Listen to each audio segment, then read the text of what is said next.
ಇವತ್ತಿನ ವಿಡಿಯೋ ಬಂದುಬಿಟ್ಟು ಏನಪ್ಪ ಅಂದರೆ ನಿಮಗೆ ಬ್ಯಾಕ್ಗ್ರೌಂಡ್ ರಿಮೂವ್ ಮಾಡ್ಕೊಳ್ಳೋದು ಗೊತ್ತಿಲ್ಲಲ್ಲ.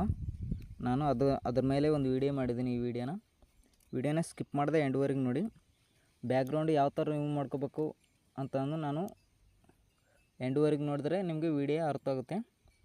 ಅದು ಯಾವ ಥರ ಡೌನ್ಲೋಡ್ ಮಾಡ್ಕೋಬೇಕು, ಆ್ಯಪು ಯಾವ ಥರ ಇಲ್ಲ ಅಂತಂದು ಎಲ್ಲನೂ ನಮಗೆ ಈ ವಿಡಿಯೋದಲ್ಲಿ ತಿಳಿಸ್ಕೊಡ್ತೀನಿ. ವಿಡಿಯೋನ ಸ್ಕಿಪ್ ಮಾಡಿದೆ ಎಂಡ್ವರೆಗೆ ನೋಡಿ. ಈಗ ನಿಮ್ಮ ಮೊಬೈಲಲ್ಲಿ ನಾನು ಡಿಸ್ಕ್ರಿಪ್ಷನ್ ಬಾಕ್ಸಲ್ಲಿ ಲಿಂಕ್ ಕೂಡ ಕೊಟ್ಟಿರ್ತೀನಿ ನಿಮಗೆ. ಆ ಲಿಂಕ್ ಮೇಲೆ ಕ್ಲಿಕ್ ಮಾಡಿಕೊಂಡ್ರೆ ಅದು ಡೈರೆಕ್ಟಾಗಿ ಪ್ಲೇಸ್ಟೋರ್ಗೆ ಹೋಗುತ್ತೆ. ಒಂದು ವೇಳೆ ನಿಮ್ಮ ಹತ್ರ ಪ್ಲೇಸ್ಟೋರ್ ಇತ್ತಂದರೆ ಅದನ್ನು ಓಪನ್ ಮಾಡ್ಕೊಳ್ಳಿ. ಓಪನ್ ಮಾಡ್ಕೊಂಡ ನಂತರ ಇಲ್ಲಿ ಸರ್ಚಲ್ಲಿ ನೀವು ಏನೋ ಸರ್ಚ್ ಮಾಡ್ಕೋಬೇಕಂತಂದರೆ REMO ಅಂತಂದು ಸರ್ಚ್ ಮಾಡ್ಕೊಂಡು ರಿಮೂವ್ ಬೀಜ ಅಂತ ಸರ್ಚ್ ಮಾಡ್ಕೊಳ್ಳಿ. ಇಲ್ಲಿ ಬರುತ್ತೆ, ಅದನ್ನು ಓಪನ್ ಮಾಡ್ಕೊಳ್ಳಿ. ಓಪನ್ ಮಾಡ್ಕೊಂಡ್ರೆ ನಿಮಗೆ ಇಂಟರ್ಫೇಸ್ ಈ ಥರ ಬಂದಿರುತ್ತೆ. ಈ ಥರ ಮೇಲೆ ಸ್ವೈಪ್ ಮಾಡ್ಕೊಳ್ಳಿ. ಈ ಆಪ್ಷನನ್ನು ಓಪನ್ ಮಾಡ್ಕೊಳ್ಳಿ. ನಾನು ಡಿಸ್ಕ್ರಿಪ್ಷನ್ ಬಾಕ್ಸಲ್ಲಿ ನಿಮಗೆ ಫುಲ್ ಪ್ರಾಜೆಕ್ಟ್ ಲಿಂಕ್, ಅದು ಆ್ಯಪ್ ಲಿಂಕ್ ಕೊಟ್ಟಿರ್ತೀನಿ. ಆ್ಯಪ್ ಲಿಂಕ್ ಡೈರೆಕ್ಟ್ ಈ ಥರ ಬರುತ್ತೆ, ಅದನ್ನು ಇನ್ಸ್ಟಾಲ್ ಮಾಡ್ಕೊಳ್ಳಿ.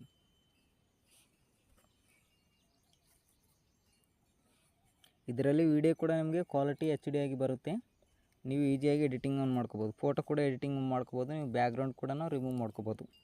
ಎರಡೂ ನಾನು ವೀಡಿಯೋದಲ್ಲಿ ತಿಳಿಸ್ಕೊಡ್ತೀನಿ. ವೀಡಿಯೋನ ಸ್ಕಿಪ್ ಮಾಡಿದೆ ಎಂಡ್ವರೆಗೆ ನೋಡಿ. ಅದು ಯಾವ ಥರ ಮಾಡ್ಬೇಕು ಅನ್ನೋದನ್ನು ಈ ವಿಡಿಯೋದಲ್ಲಿ ತಿಳಿಸ್ಕೊಡ್ತೀನಿ. ವೆಯ್ಟ್ ಮಾಡಿ, ಡೌನ್ಲೋಡ್ ಆಗ್ತಿದೆ, ಬರುತ್ತೆ ಈಗ.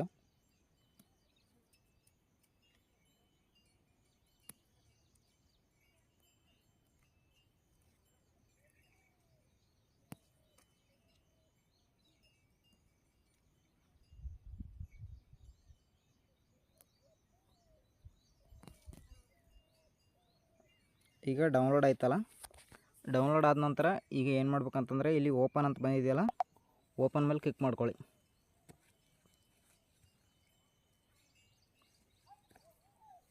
ಓಪನ್ ಅಂತ ಕ್ಲಿಕ್ ಮಾಡ್ಕೊಂಡ್ಮೇಲೆ ಇಲ್ಲಿ ಕಂಟಿನ್ಯೂ ಅಂತ ಇದೆಯಲ್ಲ, ಅದ್ರ ಮೇಲೆ ಒಂದು ಸರಿ ಕ್ಲಿಕ್ ಮಾಡ್ಕೊಳ್ಳಿ. ಇಲ್ಲಿ ಪ್ಲೇಸ್ಟೋರ್ ಅಂತ ಇದೆಯಲ್ಲ, ಅದನ್ನು ಕ್ಲಿಕ್ ಮಾಡ್ಕೊಳ್ಳಿ. ಮತ್ತು ಮೇಲ್ಗಡೆ ಕ್ಲಿಕ್ ಮಾಡ್ಕೊಳ್ಳಿ. ಈ ಎಲ್ಲ ಆ್ಯಪ್ಸನ್ನು ಅಲೋ ಮಾಡ್ಕೊಳ್ಳಿ. ಅಲೋ ಮಾಡ್ಕೊಂಡು ಇಲ್ಲಿ ಕಂಟಿನ್ಯೂ ಅಂತ ಇದೆಯಲ್ಲ, ಅದ್ರ ಮೇಲೆ ಕ್ಲಿಕ್ ಮಾಡ್ಕೊಳ್ಳಿ. ನೀವು ಕ್ಲಿಕ್ ಮಾಡ್ಕೊಂಡ ನಂತರ ಯಾವುದನ್ನ ಒಂದು ಸೆಲೆಕ್ಟ್ ಮಾಡ್ಕೊಳ್ಳಿ. ಎಲ್ಲ ಸೆಲೆಕ್ಟ್ ಮಾಡ್ಕೊಳ್ಬೇಕಾದ್ರೆ ಎಲ್ಲ ಸೆಲೆಕ್ಟ್ ಮಾಡ್ಕೊಂಡ್ಬಿಟ್ಟು ಇಲ್ಲಿ ಕನ್ಫರ್ಮ್ ಕೊಡಿ.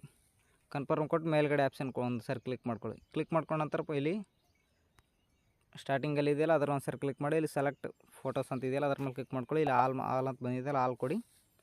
ಆಲ್ ಅಂತ ಕೊಟ್ಟರೆ ನಿಮಗೆ ಗ್ಯಾಲರಿ ಅನ್ನೋದು ಓಪನ್ ಆಗುತ್ತೆ. ಗ್ಯಾಲರಿ ಓಪನ್ ಆಗುತ್ತಲ್ಲ, ಒಂದು ಫೋಟೋನ ತೊಗೋಬೇಕು ನೀವು. ಇಲ್ಲಿ ಇಲ್ಲಿ ಒಂದು ಫೋಟೋ ತೊಗೊತೀನಿ ನೋಡಿ. ಹೀರೋಯಿನ್ ಫೋಟೋ ತೊಗೊಂಡ ನಂತರ ನೋಡಿ ನಿಮಗೆ ಫೋಟೋ ಅನ್ನೋದು ಕಟ್ಟಾಯಿತು. ಇಲ್ಲಿ ಸೆಲೆಕ್ಟ್ ಮಾಡ್ಕೊಳ್ಳಿ. ಸೆಲೆಕ್ಟ್ ಮಾಡ್ಕೊಂಡು ಇಲ್ಲಿ ಪೇಮೆಂಟ್ ಪ್ಲೇ ಮಾಡೋ ಅಂತ ಅನ್ನುತ್ತೆ. ಅದು ಏನು ತಲೆ ಕೆಡಿಸ್ಕೋಬೇಡಿ, ಕ್ಯಾನ್ಸಲ್ ಮಾಡ್ಕೊಳ್ಳಿ. ಈ ಥರ ಸೆಲೆಕ್ಟ್ ಅಂತ ಬರುತ್ತೆ. ಸೆಲೆಕ್ಟ್ ಅಂತ ಬಂದಮೇಲೆ ನೀವು ಏನು ಮಾಡೋಕಪ್ಪ ಅಂತಂದರೆ ಈಗ ಬ್ಯಾಕ್ ಬರಬೇಕಾಗುತ್ತೆ. ನೀವು ಬ್ಯಾಕ್ ಬನ್ನಿ. ಬ್ಯಾಕ್ ಬಂದುಬಿಟ್ಟು ಈಗ ಬ್ಯಾಕ್ ಬಂದರೆ ಇಲ್ಲಿ ಈ ಆ್ಯಪ್ಸನ್ನು ಸೆಲೆಕ್ಟ್ ಮಾಡ್ಕೊಳ್ಳಿ. ಈ ಆ್ಯಪ್ಸನ್ನು ಸೆಲೆಕ್ಟ್ ಮಾಡ್ಕೊಂಡ್ರೆ ನಿಮಗೆ ಫೋಟೋ ಬ್ಯಾಕ್ಗ್ರೌಂಡ್ ರಿಮೂವ್ ಆಗಿರೋದು ಬರುತ್ತೆ. ಇಲ್ಲಿ ಕೆಳಗಡೆ ಎಕ್ಸ್ಪೋರ್ಟ್ ಅಂತ ಇದೆಯಲ್ಲ, ಅದ್ರ ಮೇಲೆ ಕ್ಲಿಕ್ ಮಾಡ್ಕೊಳ್ಳಿ. ಇಲ್ಲಿ ಕ್ಯಾನ್ಸಲ್ ಕೊಡಿ. ಕ್ಯಾನ್ಸಲ್ ಕೊಟ್ಟರೆ ಇಲ್ಲಿ ಡೌನ್ಲೋಡು ಸೇವ್ ಟು ಗ್ಯಾಲರಿ ಅಂತ ಇದೆಯಲ್ಲ, ಅದ್ರ ಮೇಲೆ ಕ್ಲಿಕ್ ಮಾಡ್ಕೊಳ್ಳಿ. ಗ್ಯಾಲರಿ ಒಳಗಡೆ ಸೇವ್ ಆಯ್ತು. ಇದು ಸೇವ್ ಆಯ್ತಲ್ಲ, ಬ್ಯಾಕ್ ಬನ್ನಿ. ಮತ್ತೆ ಈಗ ಒಂದು ಸಾರಿ ಬ್ಯಾಕ್ ಬಂದುಬಿಟ್ಟು ಮತ್ತೆ ರಿಮೂವ್ ಮಾಡ್ಕೋಬೇಕಲ್ಲ, ಮತ್ತೆ ಸೆಲೆಕ್ಟ್ ಮೇಲೆ ಕ್ಲಿಕ್ ಮಾಡ್ಕೊಳ್ಳಿ. ಸೆಲೆಕ್ಟ್ ಕ್ಲಿಕ್ ಮಾಡ್ಕೊಂಡ ನಂತರ ಮತ್ತೆ ಒಂದು ಫೋಟೋನ ಸೆಲೆಕ್ಟ್ ಮಾಡ್ಕೊಳ್ಳಿ. ನಾ ಈ ಫೋಟೋ ಸೆಲೆಕ್ಟ್ ಮಾಡ್ಕೊತಿದ್ದೀನಿ. ಈ ಥರ ಈ ಫೋಟೋನ ಸೆಲೆಕ್ಟ್ ಮಾಡ್ಕೊಳ್ಳಿ. ಸೆಲೆಕ್ಟ್ ಮಾಡಿಕೊಂಡು ಇದನ್ನು ನೀವು ಎಡಿಟ್ ಮಾಡ್ಕೋಬೇಕಂದ್ರೂ ಕೂಡ ಬ್ಯಾಕ್ಗ್ರೌಂಡಲ್ಲಿ ನೀವು ಈಗ ಮೇಲೆ ಸ್ವೈಪ್ ಮಾಡಿಕೊಂಡ್ರೆ ಬೇರೆ ಬೇರೆ ಆಪ್ಷನ್ಗಳಲ್ಲಿ ಬಂದಿರುತ್ತೆ. ನೀವು ಯಾವ ಥರ ಬೇಕಾದರೂ ಮಾಡ್ಕೋಬೇಕು. ಇದು ಸೆಲೆಕ್ಟ್ ಮಾಡ್ಕೊಂಡು ಇಲ್ಲಿ ರೌಂಡ್ ಶೇಪಲ್ಲಿ ಬೇಕಂದ್ರೆ ರೌಂಡ್ ಶೇಪಲ್ಲಿ ನಿಮ್ಗೆ ಯಾವ ಥರ ಬೇಕೋ ಆ ಥರ ಇಟ್ಕೊಂಡ್ಬಿಟ್ಟು ಎಕ್ಸ್ಪೋರ್ಟ್ ಕೂಡ ಮಾಡ್ಕೋಬೋದು. ನೀವು ಬ್ಯಾಕ್ಗ್ರೌಂಡ್ ರಿಮೂವ್ ಮಾಡ್ಕೊಳ್ಳೋದಾಗಲಿ, ಬ್ಯಾಕ್ಗ್ರೌಂಡ್ ಇರೋದು ಆಗಲಿ, ಎಲ್ಲನೂ ಬಂದಿರುತ್ತೆ ನಿಮಗೆ. ನೀವು ಓನ್ಲಿ ಬ್ಯಾಕ್ಗ್ರೌಂಡ್ ರಿಮೂವ್ ಮಾಡ್ಕೊಳ್ಳೋದಾದರೆ ಇದನ್ನು ಸೆಲೆಕ್ಟ್ ಮಾಡ್ಕೊಳ್ಳಿ. ಇದನ್ನು ಸೆಲೆಕ್ಟ್ ಮಾಡ್ಕೊಂಡು ಎಕ್ಸ್ಪೋರ್ಟ್ ಮೇಲೆ ಕ್ಲಿಕ್ ಮಾಡ್ಕೊಳ್ಳಿ. ಇಲ್ಲಿ ಸೇವ್ ಟು ಗ್ಯಾಲರಿ ಮೇಲೆ ಕ್ಲಿಕ್ ಮಾಡ್ಕೊಳ್ಳಿ. ಸೇವ್ ಆಗುತ್ತೆ. ಈಗ ನೋಡಿ ಅದು ಎಲ್ಲಿ ಸೇವ್ ಆಗಿರುತ್ತೆ ಅಂತಂದು ನಾವು ಒಂದು ಸಾರಿ ಗ್ಯಾಲರಿ ಒಳಗಡೆ ಹೋಗಿ ತೋರಿಸ್ತೀನಿ ನಿಮಗೆ. ಬ್ಯಾಕ್ ಬಂದು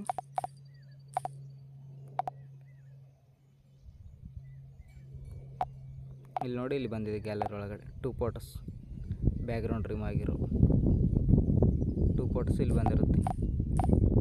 ವಿಡಿಯೋ ಕనుక ಇಷ್ಟ ಆದರೆ ಒಂದು ಲೈಕ್ ಮಾಡಿ, ಹಾಗೆ ಸಪೋರ್ಟ್ ಮಾಡಿ ಫ್ರೆಂಡ್ಸ್. ಯಾರಾದರೂ ಹೊಸಬರು ನೋಡ್ತಾರೆ ನಮ್ಮ ಚಾನಲನ್ನು ಸಬ್ಸ್ಕ್ರೈಬ್ ಮಾಡ್ಕೊಳ್ಳಿ. ಇನ್ನು ನೆಕ್ಸ್ಟ್ ವೀಡಿಯೋಗಳಿಗಾಗಿ